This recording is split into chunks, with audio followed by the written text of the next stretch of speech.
Hey everyone, welcome back to my Elden Ring Let's Play. Uh, just picked off from the last episode, and I have a little check on what I wanted to be doing. A couple of things. First of all, over here, I sort of like jog my mind on what's available for us to do. So first, you can actually come over here, and I highly recommend you do if you're uh, for some reason intent on going to Rhylocaria. It's a little teleport here. If you take it,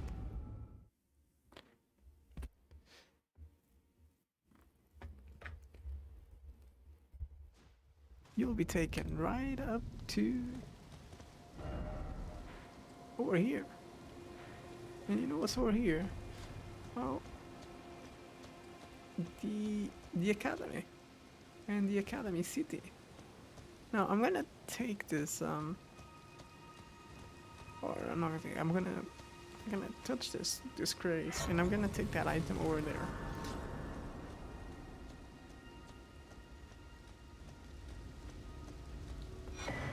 Meeting place map.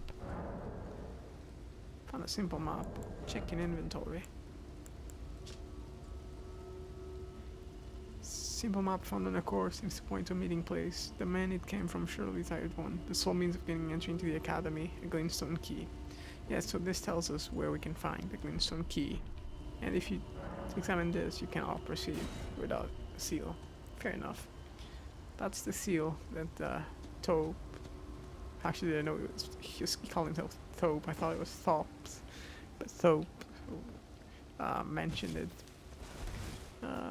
And yeah, this is the academy, all the way over here. And the academy is like in this little section, or this big section. But we're gonna go back because we're not gonna be going to the academy. At least not yet.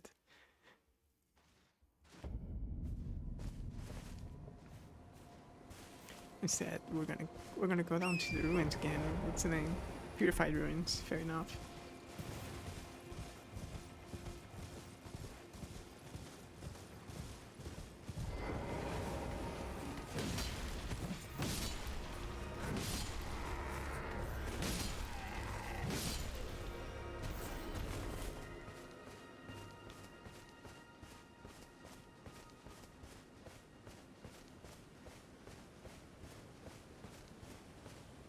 Wonder what's over here.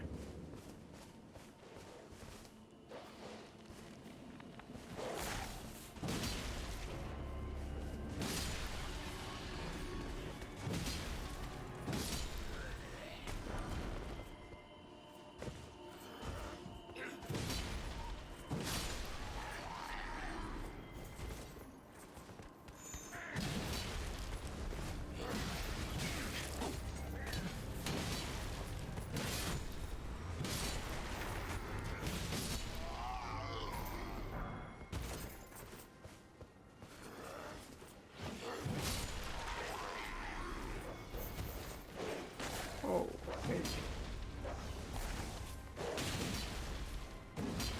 Oh no. Alright. So what do we have here? Keku Glintstone.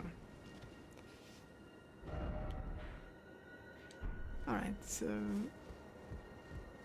Is there... Yeah. Good. So we can go down here.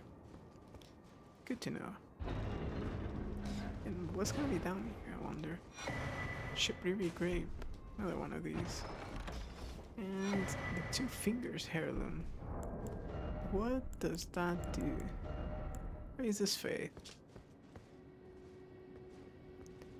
Fingers cannot speak, yet these were eloquent. Persistently did they wriggle, spelling out mysteries in the air.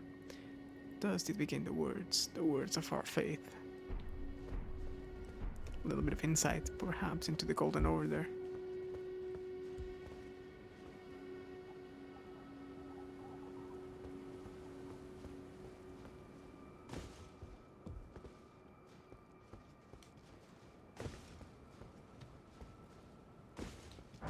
Golden Rune 3.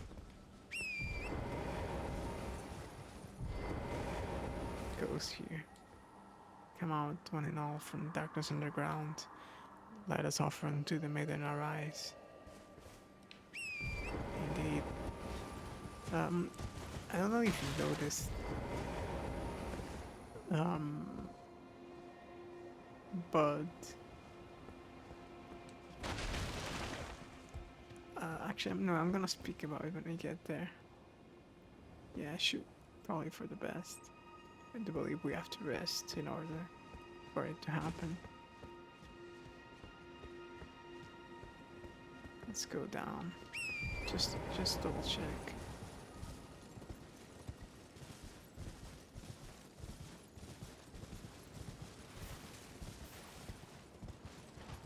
Oh, here we go. Doesn't seem like we have to rest.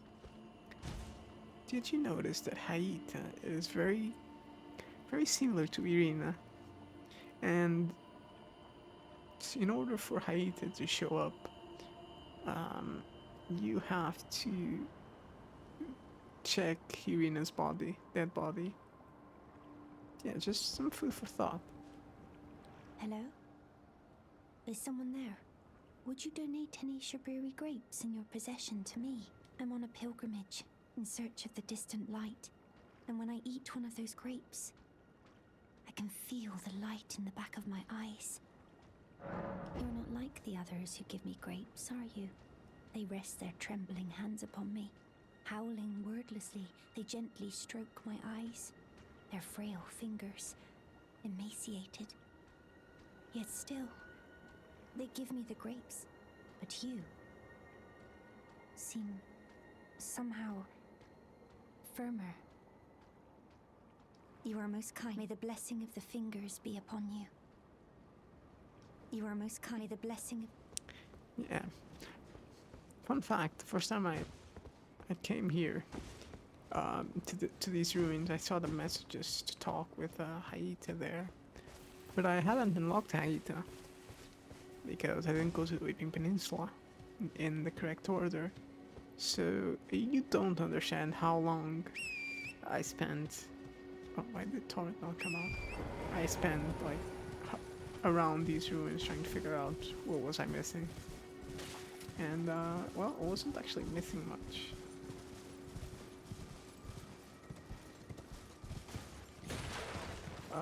Oh, well, okay, let me rephrase that. I was missing a lot, but not really. I hate this quest line. It's for a specific ending, which I've actually not done, but, you know, it's one of those things where, you know, you're not gonna be fighting a specific boss to do that ending. It's just gonna happen in a different way. And I think there's anything here. I don't know why I'm hovering around these ruins. Messages appraised. Yeah, so we're not gonna be hovering around these ruins. Oh, sorry. Messed up my train of thought. Haita's quest leads to an ending, but it's not an ending where you fight like a new boss or anything. In fact, I do believe it's the shorter ending. You finish the game fighting less bosses. Might be mistaken on that. So I didn't really miss much, but I mean, I guess I should have paid a little bit more attention and maybe gone to the Weeping Peninsula earlier, so I could have considered the ending. And there you go. It's actually pointing in this direction. Makes sense. But yeah, I mean, for those who do know, I do believe that ending is it's one of the more interesting ones. It's certainly unique. In terms of like all Dark Souls and Bloodborne endings and stuff, I do think it's rather cool, especially like the post-ending cutscene. I do feel gives a certain character a whole new perspective. However, just like pretty much all the other endings, It's not really important, is it? Like, all endings in this game are rather disappointing. It's literally just a cutscene change in like 4 of the endings, because there's 3 paths you can take, right? In one of them there's 4 variations of that path.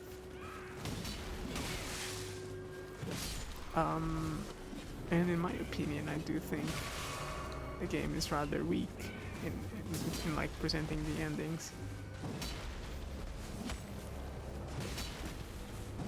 So I'm trying to both talk and like try to think about not spoiling anything and fight. So I'm being very confusing and trying to multitask.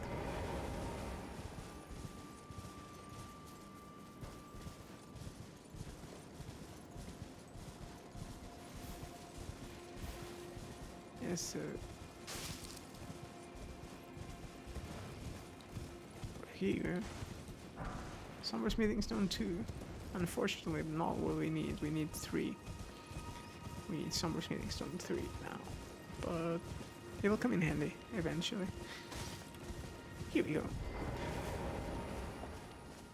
Yeah, so the endings, they're rather useless, I guess, because they don't really change anything about the world. It's just a different cutscene.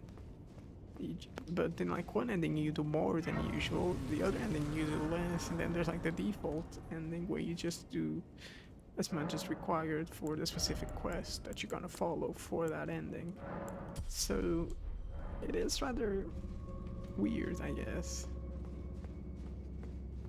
that they would do that, but it's always been the case with Elden Ring, Dark Souls, whatever. Oh, there's nothing there. Okay, I'm gonna go up.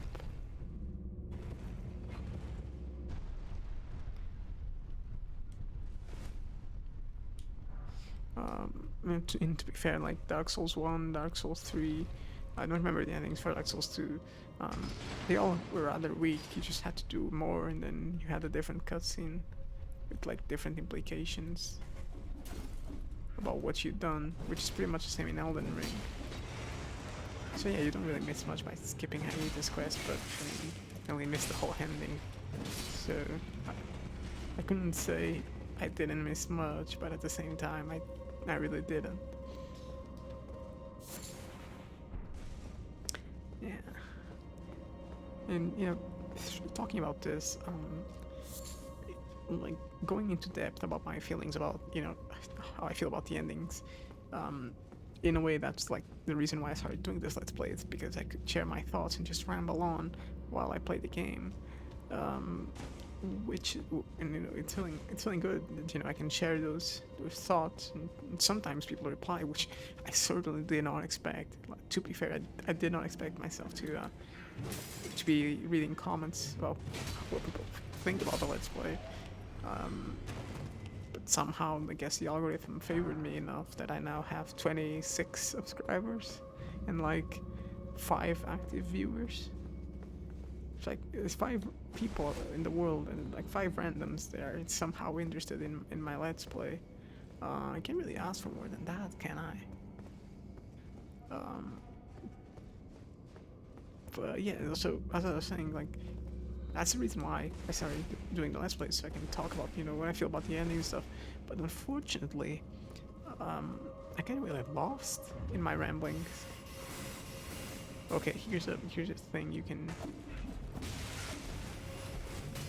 Oh, I couldn't do it.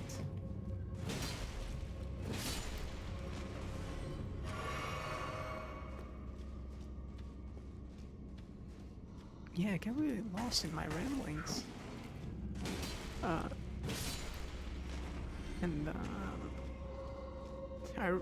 not like what's happening right now. You know, I have to stop and wait, like to think about what I'm about to say. And I'm not gonna say that's not fun, in a way. You know, just give a proper answer that someone out there is gonna care about somehow. But it's also I'm sure it's not entertaining for you just to hear me stutter, so I do apologize about that. There's no hidden path here. I do wish I was a bit more eloquent, but I'm sure that'll come with time. You know, and I am used to talking out loud in English when I play video games, but it's not my native language, and I'm also not like one to be able to talk about whatever I'm doing at large. Like, I'm not a natural Let's Player, that much I know for sure.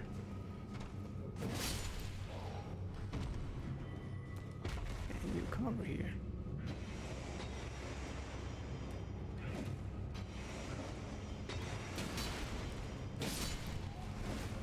But yeah, I'm honestly surprised at how many people actually care to watch my Let's Play. And you know, every other day I get another subscriber, and that's cool. I certainly did not expect this level of success. I mean, it's not really sounding success, let's be honest. But maybe one day. Nox Mirror Helm. Very heavy helmet, by the way. Fashioned from a crystal-looking glass, one among the Eternal City's ritual implements. Easily broken and weak against striking attacks. Worn by those who committed to high treason, it wars off the intervention of the Great Reveal and its vassal fingers. Huh.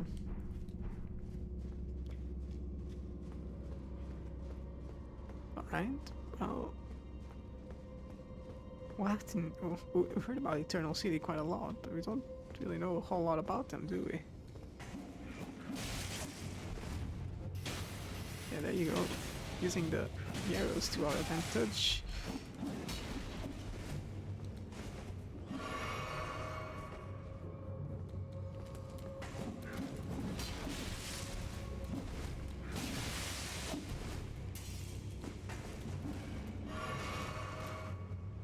I missed an item here.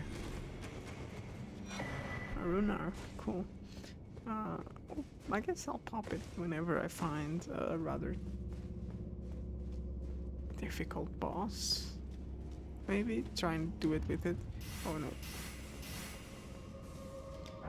Grave Glowwort, good stuff.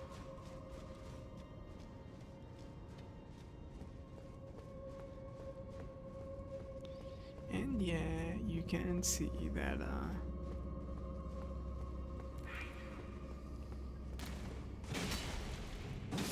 catacombs are once again like very much the same everywhere.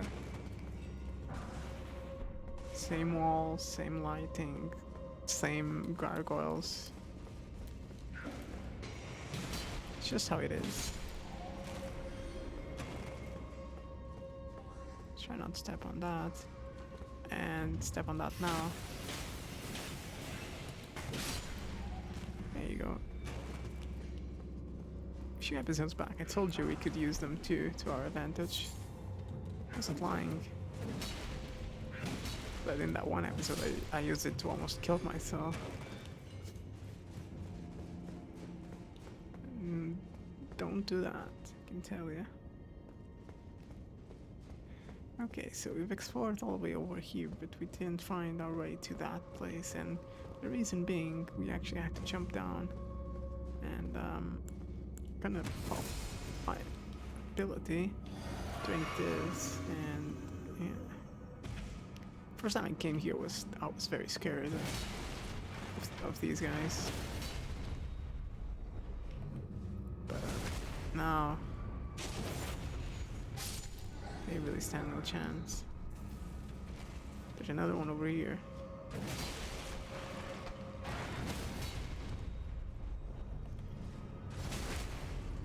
Very easy. Yeah, strength it's a linear growth.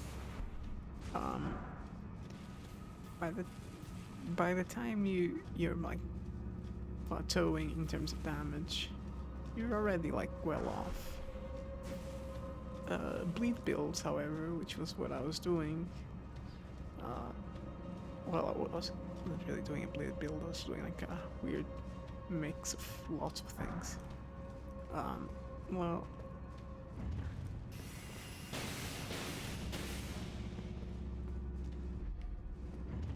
those don't fare too well in the early game, and then they destroy late game, because late game bosses have so much HP that if you do 15% of their HP after a couple of attacks for free, you know, you're gonna have an easy time.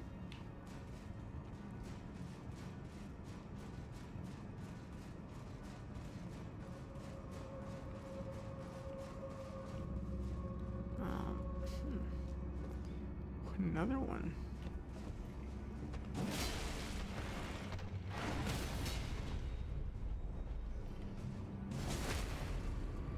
Oh, there you go.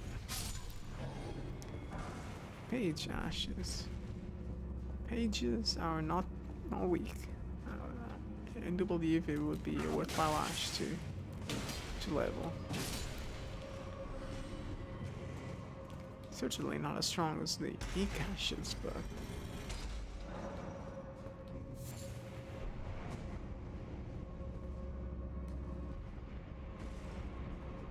definitely not weak. Okay, where is the door? It's over here, right? Yep.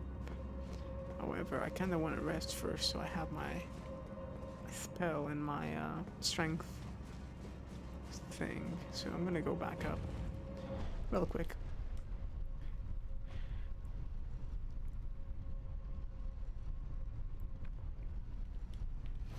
But yeah, I mean, if there's any topic you want me to talk about, like, I'll talk about it.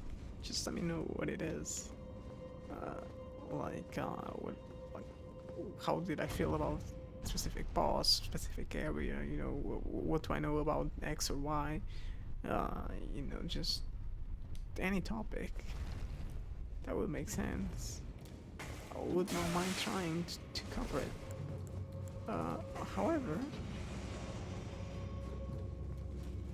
I can't promise I'll be any good at it, or I'll probably have an interesting discussion, but I'll try.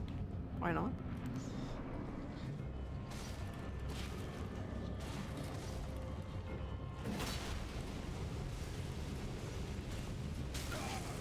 Really? You cancel my attack?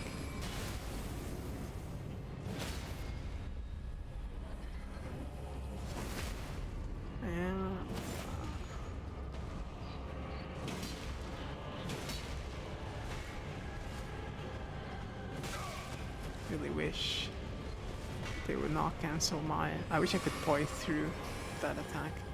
Actually something Dark Souls 1 does kinda well.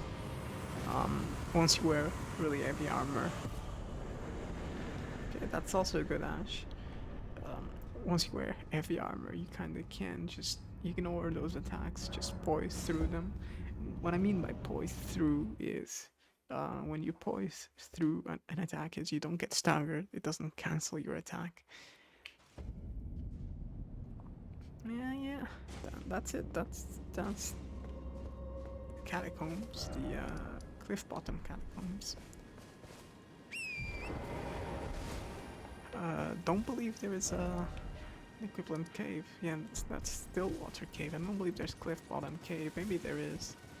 They're usually paired, but not always. Oh, come on. Oh yeah, I guess I could talk about future plans for maybe future Let's Plays. You know, it's also always kind of cool. You talk about other games. Don't always have to be Elden Ring specific.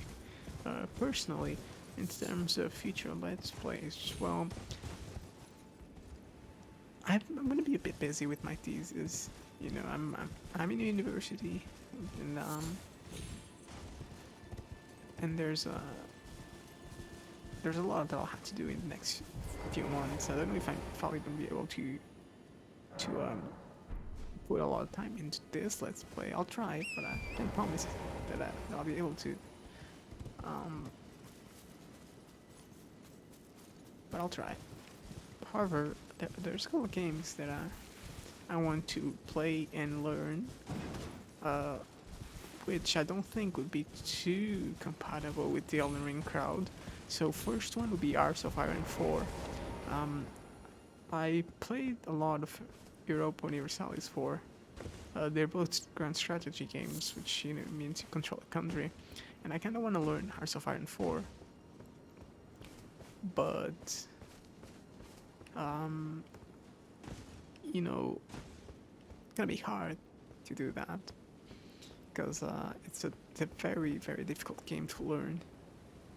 Just like how Europa Universalis is, I do believe Europa Universalis is harder. It's just I haven't had the time to learn Hearts of Iron. Now, before I carry on with that conversation, you can see there's a fight going on there between like the spirits and soldiers. Yeah, we're not gonna deal with that. We're gonna go up this tower because there's an item here. A couple of items really. So I'm gonna be doing that. I'm gonna be getting this item while I talk about the games. Yeah, so Hearts of Iron 4 is the game that I'd like to learn. The other one that I also would like to learn and maybe do a let's play on is Total War Warhammer 3. I've mostly learned that game for playing in hard difficulty. It's just I've not yet mastered it. So what happens is once I get sufficiently into the late game, I get destroyed by the AI because they start having good armies and they ruin my one good army that I've managed to get. And yeah, I mean, then I have to do the whole thing all over again.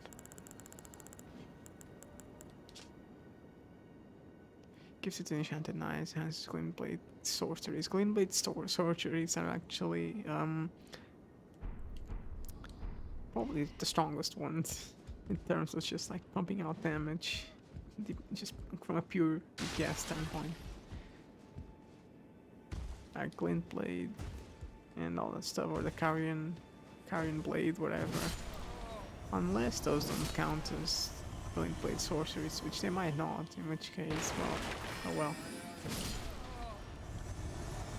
Anyway, yeah, so Total War Warhammer 3, Hearts of Iron 4, both strategy games. I don't know if they'd be very compatible with the Elden Ring crowd, but games that I very much enjoy and I want to play them. On the other hand, in terms of like more narrative-focused games that I want to play, which I don't necessarily have to learn, so games that I just pick up and play, I'm looking forward to Hogwarts Legacy coming out. I've actually gotten all the Harry Potter movies downloaded because I've never watched them. Well, I sort of watched them. I know the story, like the major story beats of like a couple of the movies. Yeah, just a couple. And I know like one big spoiler or whatever. But I've never like watched them. Like the last time I watched it was on TV like 10 years ago. And that's a long time. That's a very long time. So yeah, I'm looking forward to that, and it looks very Elden Ring-ish. The whole design of it. The world design certainly reminds me of it. Because you always have Hogwarts in the background, kind of like how you always have Stormvale or Raya Lucaria in the background. So yeah, I'm very excited to see that. The problem is the game has the new and it's like $60 on release, and I'm not gonna be able to afford that. I'm not gonna be paying like $60 for a game, and because I can't get it through other means, which well, I don't pirate like every game, but I do like sometimes pirate some games. I mean, it's just the way it is. I try to like first play a game, try it out, and then like if I like it, I'll buy it. I can't justify $60 ever, but I would consider it for 30 when it gets on sale. But first, I have to try it.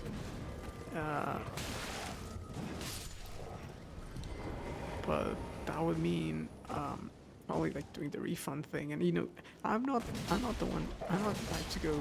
I can see if I like the game in 2 hours. Usually, I like get bored of games about like 5 to 10 hours in, if it's not like my kind of game.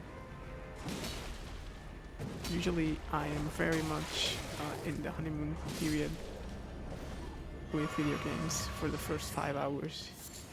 So though I can play around the Steam refund window, so I have to pirate games, try them out, and then I'll buy them if I like them. And then I'll just transfer the save over. It's always fine. And that works okay when the game doesn't have the Nuvo. If you don't know what the Nuvo is a DRM solution that basically means it's harder to crack the game. It has a constant check for ownership. It's very like powerful thing. Really, it is a milestone achievement. To be fair, like how do I put this? It's a type of security measure that I would not expect. Let me talk to this guy. The puppets procedures. Yeah, so it's a kind of security measure that I would not expect so much effort for protecting a video game, but it's impressive from a developer standpoint how it works. So basically, you can pirate the game. So I don't know if I'll be playing Hogwarts Legacy. I'm excited for it, but if I can play it, so be it, I guess. But I downloaded all the Harry Potter movies to watch them. So I can like get some context for the game if I do end up buying it. Because these type of AAA releases like a couple of months after they come out, they're like on sale for 30, 40 bucks, which I'm more inclined to pay for a video game.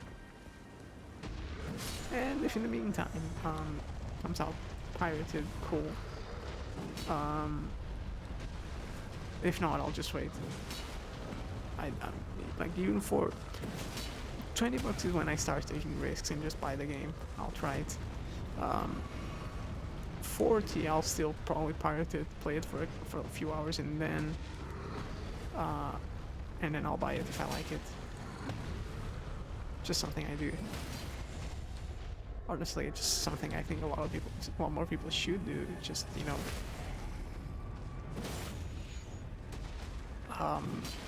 I guess it's not morally correct because you're still enjoying the product for a long time, even if you end up not buying it, or if you end up not buying it, you still enjoy the product for like 8 to 9 hours, which is it's basically saying, oh, you can go to the cinema for free and watch like half the movie, and that there is an argument to be made there,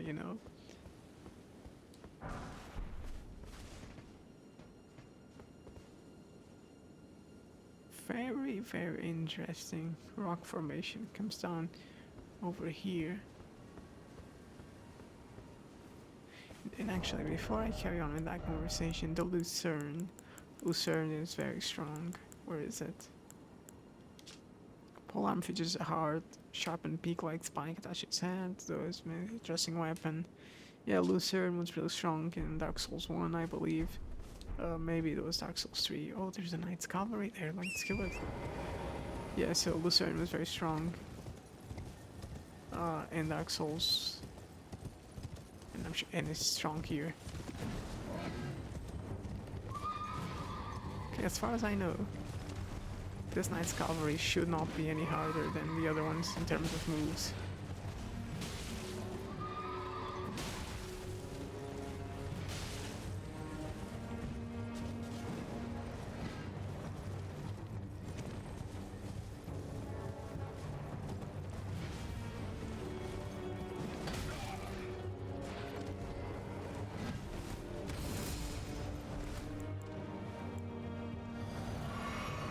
definitely gonna be fighting it on my horse.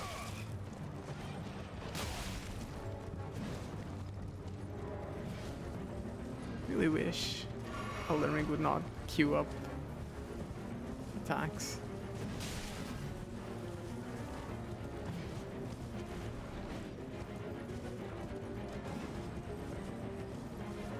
Bro, come on.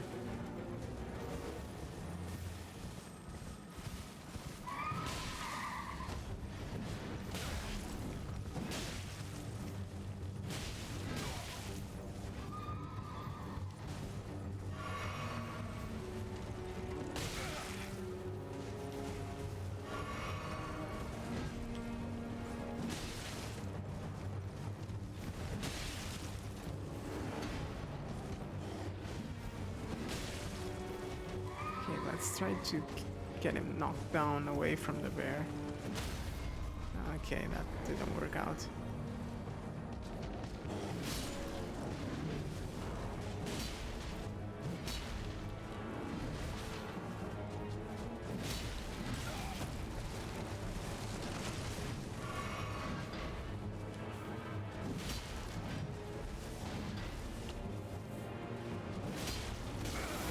He's gonna summon his horse again.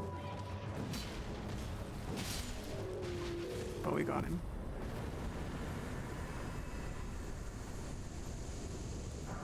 Ash of War, Ice Spear. How do I check that? Ashes of War, here we go. Ice Spear, skill of the warriors who served Lunar Princess Rani. Spin armament to release cold magic, then channel it into a piercing spear of ice. Alright. Lunar Princess Rani. Very special character. Let's see where we are. Right over here.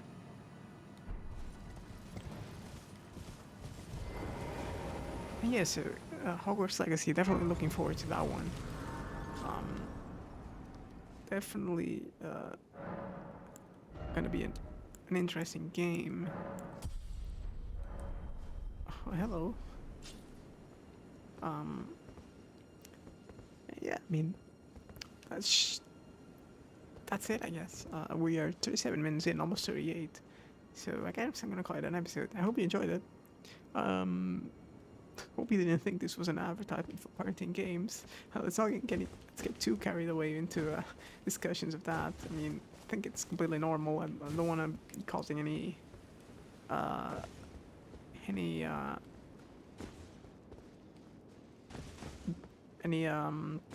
discussion here. I don't want any flame wars over whether it's silly or not, and it's just not worth the effort discussing that, you know. So yeah, it's just my 2 cents on the whole topic, I guess, and I guess that's how I try different games. That's how it happened with Dark Souls 3. Then that was my first Dark Souls game, and then I played Dark Souls 1 and 2. I bought them before playing them because I love the game so much. Oh, and there's Aita again. I don't have to talk to her because we don't have any Shabiri grapes. Yeah, that's it. Thank you for watching, and I'll catch you in the next episode. Bye bye.